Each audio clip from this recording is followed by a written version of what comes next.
اس طرح کی پریشانیاں اگر ہمارے اوپر آتی ہے تو کیا ہمیں برداشت نہیں کرنا؟ ہمیں بھی اسے برداشت کرنا ہے، صبر کرنا ہے، اور اس راستے پر ڈٹے رہنا ہے، جیسے رسول جو ہے ڈٹے رہے، ہمیں ڈٹے رہنا ہے۔ تو یہ ایک تزکیے کا پہلو ہے، اس کو ہمیشہ جو ہے نوٹ کر کے رکھیں۔ اللہ تعالیٰ سے دعا بھی کرتے رہنا چاہیے، اور ساتھ میں یہ ہمیشہ ذہن میں رہے کہ یہ جو راستہ ہے یہ آسان راستہ نہیں رہا ہے کبھی بھی۔ ہمیشہ لوگوں کو اس راستے پر چلنے میں پریشانی ہوئی ہے۔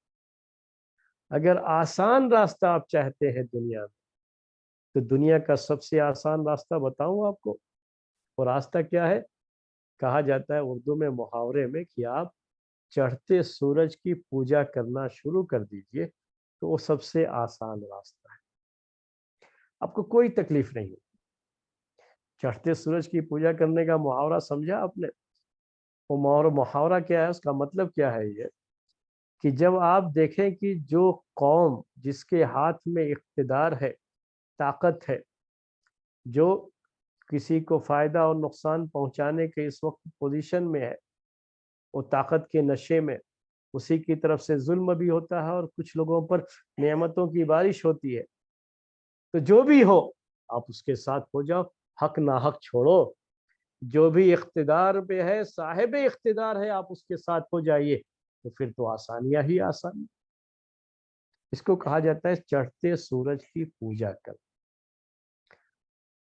آج جو ہے ہم اس کے ساتھ ہیں، کل کو اگر اس کے ساتھ کچھ ہو جاتا ہے، کوئی اور آ جائے گا تو ہم اس کے ساتھ ہو جائیں گے۔ تو طاقت کے لحاظ سے، دولت کے لحاظ سے، جہاں جس کے پاس مرتبہ ہے اس کے لحاظ سے، اس کے پیچھے پیچھے آپ چلتے رہو، اس کی ہاں میں ہاں ملاتے رہو، حق کیا ہے ناحق کیا ہے اس سے کوئی مطلب نہیں۔ تو دنیا میں میرے بھائیوں سب سے زیادہ آسانی ایسے ہی لوگوں کے ساتھ ہوتی ہے، وہ بڑے آرام سے رہتے ہیں، ان کو کبھی پریشانی نہیں۔ لیکن کیا یہ صحیح طریقہ ہے؟ اگر یہی چیز ہوتی تو پیارے نبی صلی اللہ علیہ وسلم مکے میں آپ نے کتنی تکلیفیں برداشت کی ہیں، تکلیفیں مدینے میں بھی رہیں، لیکن بس فرق یہ ہے کہ مکے میں مکے والوں کی طرف سے، اور مدینے میں جو تکلیفیں آپ کو بہت زیادہ ہوئی تو منافقین کی طرف سے ہوئی، اور باہر سے لوگ جو مدینے پر آ کر کے حملہ کرنا چاہتے تھے تو دشمن فوج کی طرف سے پریشانیوں کا سامنا تھا۔ تو آپ نے اتنی تکلیفیں جو برداشت کی تھی، آپ کے سامنے بھی یہ پیش کیا گیا میرے بھائی۔ کیا پیش کیا گیا؟ کہ آپ صرف اور صرف یہ دعوت چھوڑ دیجئے، توحید کی یہ دعوت۔ آپ کو دنیا چاہیے تو ہم آپ کے قدموں میں ڈھیر کر دیں گے، دنیا کی سب سے خوبصورت عورت سے ہم آپ کا نکاح کر دیں گے، مرتبہ چاہیے دنیا کا تو ہم آپ کو اپنا سردار بنائے لیتے ہیں۔ ساری جو ہے آفرز تو آپ کے سامنے تھی، لیکن اسلام نے ہم کو چڑھتے سورج کی پوجا کرنا نہیں سکھایا ہے، ہمیں ایک رب کی عبادت کرنا سکھایا ہے، اس کے حکم کے مطابق چلنا سکھایا ہے۔ یہ نہیں کہ جس کے ہاتھ میں اقتدار ہے تو ہم اسی کے ہو لیے، آج ان کے ساتھ ہے تو ان کے ساتھ، کل ان کے ساتھ ہے تو ان کے ساتھ، پرسوں کسی اور کا معاملہ ہوا تو ان کے ساتھ۔ جیسے جیسے وہ لوگ ہم کو گھماتے رہیں گے، ہم ان کے پیچھے گھومتے رہیں گے، حق کیا ہے ناحق کیا ہے اس سے ہم کو کچھ لینا دینا نہیں۔ تو ایسا ہمارا اسلام ہم کو نہیں سکھاتا ہے۔ اپنے ملک کی آپ مثال لینا چاہیں تو لے سکتے ہیں کہ کبھی کسی زمانے میں کانگریس کا اقتدار تھا تو اس کے ساتھ ہو لیے تھے، آج جو ہے دوسری جماعت کا اقتدار ہے تو اس کے ساتھ ہو جائے۔ تو جو لوگ جو چڑھتے سورج کی پوجا کرتے ہیں، مطلب یہ ہے کہ جس کے پاس اقتدار ہے ان کے پیچھے چلتے ہیں تو ان کو کبھی کوئی مسئلہ نہیں ہو، کبھی کوئی پریشانی نہیں ہوتی۔ پریشانی تو وہ اس وقت ہوتی ہے جب آپ یہ سوچیں کہ مجھے حق کے ساتھ رہنا، اپنے حق پر باقی رہنا ہے، استقامت برتنی ہے حق کے اوپر۔ تو حق پر استقامت برتنے والوں کو پریشانیوں کا سامنا ہر دور میں رہا ہے. جب رسولوں کو سامنا کرنا پڑا ہے، انبیاء کرام کو سامنا کرنا پڑا ہے، تو پھر ہم اور آپ کون ہوتے ہیں میرے بھائی؟ تو یہ تزکیہ نفس ہے. ہر حال میں ہمیں حق کے ساتھ رہنا ہے، اور حق کے بارے میں یہ بھی رہے کہ حق پر رہنے والوں کو ہمیشہ پریشانیوں کا سامنا بھی کرنا پڑتا ہے، کیونکہ یہ صاحب اقتدار کا مطلب طاقت والے، یہ طاقت والے کی بات پر نہیں چلتے ہیں بلکہ حق پر چلتے ہیں. اس کی بات نہیں مان لیتے ہیں کہ جو طاقت والا ہے جو بھی ہم سے کہہ رہا ہم اس کی بات مان لیں تو پھر سارے مسائل حل ہو جاتے ہیں. انسان اس کو بڑا آسان سا جو ہے ذریعہ سمجھتا ہے نعمتوں کے حصول کا. بڑی نعمتوں کی بڑی بارش ہوتی ہے اس کے بعد ان کی طرف سے، اور جو ہے ہر دور میں اس طرح کی چیزیں رہی ہیں اور آج بھی ہے. تو ایسے لوگوں کو کیا کہا جاتا ہے؟ تملق پسند کہا جاتا ہے. ہم تملق کہتے ہیں عربی میں، جسے آپ خوش آمدی کہتے ہیں اردو میں. یعنی جو ہے جو بھی ہے، چلو آپ جو بھی کہتے ہیں وہ سب صحیح ہے، صرف آدمی جو ہے کسی کی ہاں میں ہاں ملانا شروع کر دے، تائید کرنا شروع کر دے، یہ جانتے ہوئے بھی کہ یہ غلط کر رہا ہے، تو اسی کو کہا جاتا ہے کہ یہ خوش آمدی لوگ ہوتے ہیں. ان کو کبھی پریشانی نہیں ہوتی. پریشانی ہمیشہ حق والوں کو. لوگ تو صرف تصویر بدل لیتے ہیں، مسئلہ ختم ہو جاتا ہے. میں ایک مثال دے رہا ہوں اس کے تعلق سے، وہ یاد آئی مجھے. اور ایک صاحب جو ہے ان کی زبان سے ہی ہم نے یہ بات سنی ہے. وہ کویت میں کام کرتے تھے. اس وقت کام کرتے تھے جب کویت پر جو ہے عراقی فوج کا حملہ ہو گیا تھا. یہ صرف ایک مثال ہے اس کو سمجھنے کے لیے. آپ کو حملہ ہو گیا، اور آپ جانتے ہیں وہ جو ہو سکتا ہے کہ آپ میں سے اکثر لوگ رہے ہوں اس وقت، یا کم سے کم سنے ہوں گے اس کو پورا، جو گلف وار کے نام سے جانتے ہیں لوگ اس کو. جب حملہ ہوا پھر اس کے بعد ہی امریکی فوج آئی، ان کو وہاں سے نکالا گیا. پھر وہ پورا جو ہے لمبا جو ہے واقعہ. میں صرف اتنا پیش کرتا ہوں کہ چونکہ کویت میں ایسی کوئی خاص فوج تو تھی نہیں کہ یہ مقابلہ کرتے کچھ مسئلہ ہوتا، تو منٹوں کی بات تھی. پورے جو ہے کویت پر انہوں نے قبضہ کر لیا. کویت کے جو امیر تھے وہ بھاگ کر کے سعودیہ چلے گئے.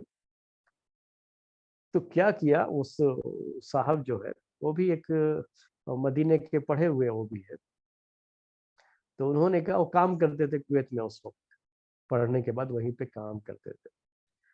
تو کہا کہ ہم جہاں پہ تھے، جس کفیل کے یہاں تھے، اس کی آفس تھی. تو جیسے ہی یہ ہوا تو ان کے یہاں یہ ہے کہ ہر آفس میں بادشاہ کی تصویر لگا کر کے رکھتے ہیں. تو کہا کہ جیسے ہی سنا یہ کہ کفیل نے کہ ایسا ہو گیا ہے کہ اب یہ قبضہ جو ہے یہاں پر عراقی فوج کا ہو گیا ہے، تو اس نے جو ہے اپنے جو بادشاہ تھا، جابر صباح کہتے تھے اس کو، اس کی جو ہے وہ فوٹو نکال کر کے جلدی سے صدام کی فوٹو لگا دیوار پہ اپنی آفس. تو ظاہر سی بات ہے کہ عراقی فوج پورا جو ہے وہ گھوم پھر کر کے سب کچھ دیکھ رہی تھی، سب اس کے قبضے میں تھا. جب وہ آفس میں آ کر کے وہ صدام کی وہ فوٹو دیکھی تو سمجھا کہ یہ اپنے لوگ ہیں، اور وہ لوگ پھر آگے بڑھ گئے، ان کے ساتھ کچھ نہیں کیا. تو یہ ہوتا ہے کہ اب اس پہ کوئی پریشانی کی بات ہی ہے نہیں. پریشانی کی کوئی بات نہیں ہے آپ کے لیے. صرف فوٹو ہی تو بدلنا تھا، فوٹو بدل دیے، مسئلہ ختم ہو گیا. یعنی آپ نے ظاہر کر دیا کہ جو ہے اب ہم آپ کے ساتھ ہیں. اس سے کوئی مسئلہ نہیں ہوتا ہے کہ کیا حق ہے کیا نا حق ہے، اس سے کوئی مطلب نہیں. بس یہ ہے کہ ہم آپ کے ساتھ ہیں، جو بھی ہے، جو بھی آیا، ہم آپ کے ساتھ ہیں، ہم آپ کے ساتھ ہیں. تو ایسے لوگوں کو کوئی پریشانی نہیں ہوتی، کوئی مسئلہ نہیں ہوتا ہے. جو حق اور ناحق نہیں دیکھتے، جو ہمیشہ صرف یہ ذہن میں رکھتے ہیں کہ میں بس فائدہ اٹھاؤں، تو جو بھی آئے گا، ہم مدرسوں وغیرہ میں بھی اس طرح سے دیکھتے رہتے ہیں کہ جو بھی ناظم ہوگا آپ اس کی گانا شروع کر دو تو آپ ہمیشہ مزے میں رہو گے، اس کی چاپلوسی کرو تو ہمیشہ مزے میں رہو گے. اور اگر کہیں کچھ کمی دیکھتے ہو اس کے اندر اور آپ اس کو چاہو کہ اس کی اصلاح ہو جائے اور اس کو بول دو کہ نہیں یہ غلط ہو رہا ہے، تو پھر آپ کو باہر کا راستہ دیکھنا پڑے گا، آپ کو بہت پریشان کیا جائے گا۔ یہ ہم دیکھتے ہیں، اصل یہ ہمارا تجربہ ہے، جب سے ہم پڑھا رہے ہیں ہم نے یہ دیکھا ہے کہ وہ تمام لوگ جو آج ان کے سامنے جو بھی ہے ناظم ہے، اس کی ہاں میں ہاں ملا کر کے وہ فائدے حاصل کرتے رہتے۔ یہ شخص اگر کل کو ہٹا دیا گیا، اس کی جگہ پر دوسرا آ گیا جس کی اب تک برائی کرتے رہے تھے، تو جیسے ہی وہ آ گیا تو اس کے سامنے بھی ویسے ہی ہاتھ جوڑنا شروع کر دیں گے اور اس کی ہاں میں ہاں ملانا شروع کر دیں گے۔ تو ایسے لوگوں کو کوئی پریشانی نہیں ہوتی ہے، ان کا معاملہ صرف تصویر بدلنے کا ہوتا ہے۔ وہ تصویر بدل لیتے ہیں، جو بھی آئے گا اس کی تصویر لگا لیں گے، کیا فرق پڑے گا، مسئلہ ختم ہے۔ تو ہمیشہ دونوں ہاتھ میں لڈو رہے گا ان کے۔ لیکن یہ حق والوں کا طریقہ کبھی نہیں رہا ہے۔ حق والے تو ہمیشہ حق کا ساتھ دیتے ہیں، وہ ناحق کا ساتھ نہیں دیتے۔ اگر کہیں ایسا ہوتا ہے کہ آدمی یہ محسوس کرتا ہے کہ ہم اگر حق بات کہتے ہیں تو ہمارے خلاف جو ہے کارروائی ہو سکتی ہے یا ہم کو پریشانیوں کا سامنا کرنا پڑے گا، بعد میں جو ہے بہت سی مشکلات ہو سکتی ہیں، تو بہت ہوگا تو وہ آدمی صرف خاموشی اختیار کرتا ہے، لیکن باطل کا ساتھ کبھی نہیں دیتا۔ یہی جو ہے طریقہ رہا ہے ہمیشہ۔ اسی لیے چونکہ ابھی یہ ہاں میں ہاں نہیں ملاتے تو ان کے ساتھ وہ آسانیاں بھی نہیں ہو پاتی ہیں اس کی وجہ سے۔ تو میں یہ معاملے کو آپ کو پیش کر رہا تھا کہ یہ تزکیہ نفس کا پہلو ہے میرے بھائیوں۔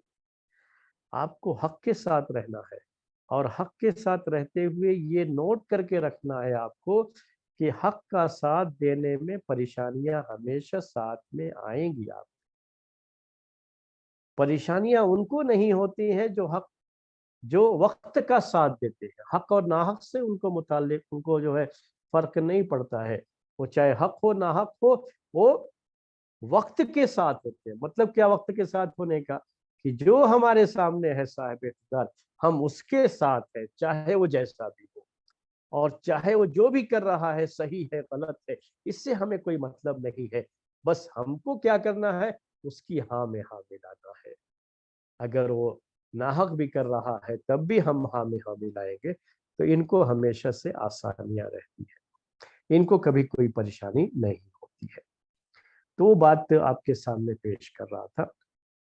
اب یہ ایک بات تزکیے کا ایک پہلو یہ تھا، تزکیے کا ایک دوسرا پہلو اس میں یہ ہے کہ یہ بھی آپ نوٹ کر لیجئے گا کہ جو کچھ بھی اس دنیا کی زندگی میں اہل ایمان یا اہل استقامت، اہل حق کے ساتھ جو پریشانیاں اس دنیا میں ہوتی ہے، تو اللہ تعالیٰ کی مدد انہیں آنی ہے۔ لیکن یہ ہو سکتا ہے کہ اللہ تعالیٰ کی مدد آنے میں تاخیر ہو، جیسا اس آیت میں ذکر کیا گیا کہ اللہ تعالیٰ کی مدد آنے میں اتنی تاخیر ہو گئی کہ اس وقت تو سامنے والا خوشیاں منانا شروع کر دیا کہ یہ لوگ جو بھی کہتے رہے سب کچھ جھوٹ تھا، یعنی لگ رہا تھا کہ یہ رسول ہی جھوٹے قرار دیے جائیں گے، اتنی تاخیر ہو جائے۔ تو یہ نصیحت کا تزکیے کا دوسرا پہلو ہے کہ ہمارا ایمان یہ ہمیشہ رہنا چاہیے کہ اللہ تعالیٰ کی مدد ضرور آئے گی، ہمارے ساتھ ہی اللہ کی مدد ہے، کہ حق والوں کے ساتھ ہی اللہ تعالیٰ ہے اور حق کے ساتھ ہی اللہ تعالیٰ کی مدد بھی ہوتی ہے۔ تو اللہ تعالیٰ کا ساتھ ہمیں ہے اور اللہ تبارک و تعالیٰ کی مدد ہمارے ساتھ ہے۔ یہ جو ہے پوائنٹ ہے، یہ جو ایمان ہے نا، اس کو مضبوط کرنا ضروری ہے۔ لیکن ساتھ میں یہ بھی نوٹ رکھے کہ اللہ تعالیٰ کی مدد آنے میں تاخیر بھی ہو سکتی ہے، اور اس تاخیر کی وجہ سے مایوسی نہیں آنا چاہیے۔ یہ بعض ہمارے بھائی اس طرح کے حالات میں مایوسی کا شکار ہو جاتے ہیں، اسی لیے میں یہ بات کہہ رہا ہوں۔ کیا ہے ایسی باتیں ہو جاتی ہیں، اتنی دن سے دعا کر رہا ہوں، اتنی دعائیں کر لیں، لیکن کچھ بھی کوئی فرق نہیں ہے. کیا ایسی پریشانیاں ہم کو ہوئی ہے، لیکن کہاں اللہ کی مدد. ہم اتنی دعائیں کر رہے ہیں اس کے لیے اس کے لیے، لیکن کوئی نہیں. دن بدن ہمارے حالات تو اور خراب ہو رہے ہیں.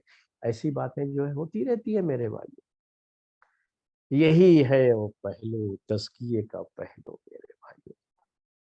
ایمان والے کبھی بھی اللہ کی رحمت سے نا مایوس نہیں ہوتے. ہوپلیس مت بنو کبھی بھی. یہ جو ہوپلیس ہو جاتے ہیں نا، ان کا ہوتا ہے کہ کبھی ان کو دماغی بیماریاں ہو جاتی ہیں، کبھی جو ہے ان کے ساتھ جو ہے اور بھی چیزیں جو ہے مختلف جو ہے جو بیماریاں آج کے دور میں ہیں کہ وہ سوچتے سوچتے پتہ نہیں کیا کیا سوچنے لگتے ہیں، تو ان کو ڈپریشن اور پتہ نہیں کیا کیا ہو جاتا ہے ایسے لوگوں کے ساتھ. یہ ساری چیزیں ہو جاتی ہیں اور اس کا آخری جو ہے انجام کیا ہوتا ہے، سوسائڈ کر لیتے ہیں. یہ ہوپلیس لوگوں کا معاملہ ہوتا ہے. تو ہمیں جو نصیحت کی گئی اس آیت کی روشنی میں جو بات ہے وہ یہ کہ کسی بھی حال میں آپ کو مایوس نہیں ہونا ہے. اللہ کی رحمت سے مایوس نہیں ہونا ہے. اللہ کی مدد آنے میں تاخیر ہوتی رہی ہے، پہلے بھی ہوتی رہی ہے، تو آپ کے حق میں بھی وہ تاخیر ہو سکتی ہے. ہو سکتا ہے اللہ کی مدد آنے میں بڑی تاخیر ہو جائے. چاہے جتنی بھی تاخیر ہو جائے میرے بھائیوں، جب ہم حق پر ہیں تو اس حق پر اگر ہماری موت بھی آ جائے تو اس سے بڑی کامیابی کیا ہے؟ کیا اس سے بڑی کوئی کامیابی ہے؟ اس دنیا کی بھی اور آخرت کی کامیابی تو میرے بھائیوں یہی نہ ہے کہ راہ حق پر استقامت برتتے ہوئے ہماری موت آ جائے، اسلام کی حالت میں ہماری موت آ جائے، چاہے ہم کو جتنی بھی پریشانیوں کا سامنا کرنا پڑا ہو اور ہم نے کسی آسانی کا منہ نہ دیکھا ہو اس دنیا کے اندر، پھر بھی ہم کامیاب ہیں اگر ہم حق کے راستے پر ہیں اور ہم حق کا ساتھ دیتے رہے تو ہم کامیاب. یہی تو ہماری اصل کامیابی ہے میرے بھائی. دنیا کا آرام تو ہماری کامیابی نہیں ہے نا. کیا کہا اللہ کے رسول صلی اللہ علیہ وسلم نے کہ الدنیا سجن المومن و جنت الکافر. یہ حدیث اس کی شرح کرنا ہو تو کوئی اور موقع ہو سکتا ہے اس کی شرح کا، اور ہم اس کی تفصیل آپ کے سامنے پیش کر سکتے ہیں. لیکن یہاں جو ہم آپ کو پیش کرنا چاہتے ہیں وہ کیا ہے کہ یہ دنیا تو ویسے بھی مومن کے لیے سوائے ایک قید خانے کے اور کچھ نہیں. جیل سمجھو، ویسے تو جیل سب کے لیے ہے، کیونکہ اس کے بعد کی جو زندگی ہے وہ اصل زندگی ہے. یہاں تو ہر کوئی مسافر ہے، کسی کی منزل تو یہ نہیں ہے. تو سفر میں اگر کسی کو تھوڑی تکلیف ہوتی بھی ہے، لیکن سب اس کے سامنے ایک منزل ہے، ایک ٹارگٹ ہے کہ وہاں اسے پہنچنا ہے. تو یہ مشقت، یہ پریشانیاں برداشت کر کے جب وہاں پہنچ جائے گا، جنت کی وہ نعمتیں جب اس کے استقبال میں ہوں گی اور وہ جنت کی نعمتوں میں ہوگا، تو یہ سفر کی ساری پریشانیاں بھول جائے گا میرے بھائی. اسی لیے تو یہ دنیا اس کے لیے سمجھو ایک جیل ہی تھی، کیونکہ یہاں کے مقابلے میں جو جنت کی نعمتیں ہیں نا، وہ بالکل ایسے ہی سمجھو جیسے کوئی آدمی سفر بڑی مشکل سے سفر کر کے اپنی منزل کو پہنچ گیا ہے. کیا خوشی ہوتی ہے اس کو وہ سامنے رکھنا چاہیے. تو دنیا میں میرے بھائیو اللہ کی مدد آ جائے تو ہو سکتا ہے کہ یہ پریشانیاں دنیا میں ہی ہم سے ختم ہو جائے، اور اگر اللہ کی مدد آنے میں اتنی تاخیر کہ ہم دنیا سے چلے جائیں، تب بھی تو ہم کامیاب ہی ہیں میرے بھائی. ہم تو ہر حال میں کامیاب ہیں. اگر دنیا میں رہتے ہوئے ہی پریشانیوں کے بعد آسانی آ جائے تو اللہ تعالیٰ نے تو وعدہ کیا ہے کہ ان مع العسر یسرا، ان مع العسر یسرا، کہ پریشانی کے بعد آسانی ہے. تاخیر ہو سکتی ہے، دیر ہو سکتی ہے، اس میں لیٹ ممکن ہے، لیکن نہ ہو ایسا نہیں ہے. یہ ہمارا ایمان ہے. اور اسی ایمان کے ساتھ ہمیں رہنا چاہیے کہ ضرور اللہ کی مدد آئے گی۔ مایوسی کا کبھی شکار مت ہونا میرے بھائیوں۔ ویسے بھی ہم آپ کے بارے میں جانتے ہیں، اللہ تعالیٰ کا فضل و کرم ہے کہ آپ کا ایمان بڑا قوی، بڑا مضبوط ہے، اور اللہ کی مدد کے بھی جو ہے ہمیشہ طلبگار، اور ساتھ میں یہ بھی ہے آپ کے اندر کہ آپ ہمیشہ حق کا ساتھ دیتے ہیں، حق کے ساتھ رہتے ہیں، اور ہمیشہ حق کے ساتھ رہنا بھی چاہیے۔ ہر کوئی یہی چاہتا ہے، اور ہر کوئی اسی پر قائم رہنا چاہتا ہے، ہمیں بھی اسی پر قائم رہنا ہے، اور اس کے لیے ہمیں دعا کرنی ہے۔ تو یہ اصل اس آیت کا جو بعض مفسرین کی، بلکہ یہی صحیح رائے ہے اس آیت کو لے کر کے۔ تو پہلے میں نے یہ پوری بات آپ کے سامنے کلیئر کر دی، واضح کر دی، تاکہ یہ آیت اور اس میں جو تزکیے کا پہلو ہے وہ آپ کے سامنے کلیئر ہو جائے، واضح ہو جائے۔ اس کی دوسری رائے بعض مفسرین کی بھی ہے، لیکن وقت ہو گیا تو انشاءاللہ آئندہ درس میں ہم آپ کے سامنے وہ ذکر کریں گے بعض دوسری جو ہے رائے کا، اور ہو سکا تو چھوڑ بھی دیں گے، کیونکہ اصل یہی جو صحیح رائے تھی وہ میں نے آپ کے سامنے پیش کر دی ہے، اور اسی میں تزکیے کا پہلو بھی تھا، وہ پہلو بھی ہم نے آپ کے سامنے کلیئر کر دیا ہے۔ تو آج کا درس تفسیر کا اسی پر ختم کرتے ہیں۔ سبحانک اللہم و بحمدک، اشہد ان لا الہ الا انت، استغفرک و اتوب الیک۔